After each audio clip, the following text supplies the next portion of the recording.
Penak. Wis to manut aku. Penak. Pemirsa, belum lama kita dihebohkan dengan pencopotan stiker level gereja dari tenda relawan di lokasi gempa Cianjur. Selain itu, muncul pula niat pembongkaran atau pencopotan tenda dari ormas yang terlihat berpengaruh di sana dan menyebut benda itu kafir sehingga dianggap tidak layak berada di lokasi bencana. Lebih baik digantikan dengan tenda lain pemberian orang yang satu keyakinan dengan mereka. Sekarang muncul berita tak kalah viralnya dengan adanya pendirian tenda Sakinah di lokasi gempa Cianjur. Alasannya sih sebagai tempat untuk menyalurkan hasrat seksual bagi pasangan suami istri yang karena kondisi sudah terbelet dan tidak tahan untuk melakukan wik-wik alias hubungan seksual dengan pasangan masing-masing. Kok sempat-sempatnya sih mikir begituan ya, itu kalau kata saya. Dalam kondisi masih trauma, mungkin berduka karena kehilangan atau berupaya bangkit dari tragedi yang menimpa keluarga mereka. Ini malah terkesan ditawarin untuk menyalurkan hasrat seksual dengan tanda wik-wik tersebut.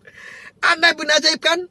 Dalam kondisi begitu, masih sempat mikir urusan birahi alias urusan selangkangan.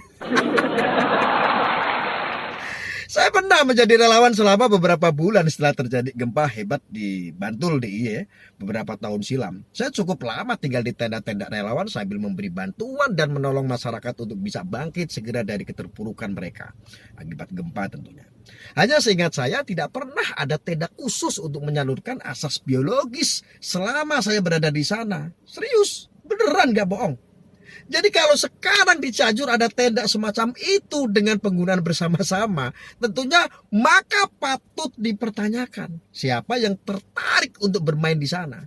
Terus bagaimana cara mereka menahan diri agar tidak sampai memunculkan suara-suara misteri selama aktivitas seksual itu dilakukan? Bagaimana dengan beberapa kursi yang nampak di luar tenda? Apakah itu maksudnya untuk menunggu antrian seperti orang nunggu giliran periksa dokter? Atau kayak orang nunggu giliran main PS karena di dalam penuh? Sekali lagi kok rasanya makin aneh saja peristiwa gempa di Cianjur ini ya. Pemberitaan viral bukan karena hal-hal yang substantif dan menyelesaikan masalah, melainkan hal-hal yang bersifat kontroversial. Sulit diterima logika dan nalar, hingga bisa memicu perdebatan sengit meski bagi kita kadang bisa menjadi hiburan juga sih. Karena emang lucu banget. Aja jangan heran kalau penanganan gempa Cianjur ini akan lama karena hal-hal yang tidak substantif. Jadi justru banyak bermunculan. Bahkan karena berkaitan dengan keyakinan mayoritas di negeri ini, hal itu bisa membuat para relawan enggan untuk mengulurkan tangan dan bantuan juga mungkin tidak mengalir dengan begitu cepat seperti yang dibutuhkan. Ya semua sih terserah masyarakat di sana. Apakah terus membiarkan hal-hal konyol semacam itu terjadi dan menghambat pemulihan yang mereka harapkan, atau mulai mengambil sikap dan menangani perkara semacam itu dengan lebih serius. Yang mungkin dimulai dengan mencopot atau mengalihfungsikan tenda wik-wik tadi. Hanya siap-siap saja mungkin ada temuan benda-benda yang mencurigakan di sana.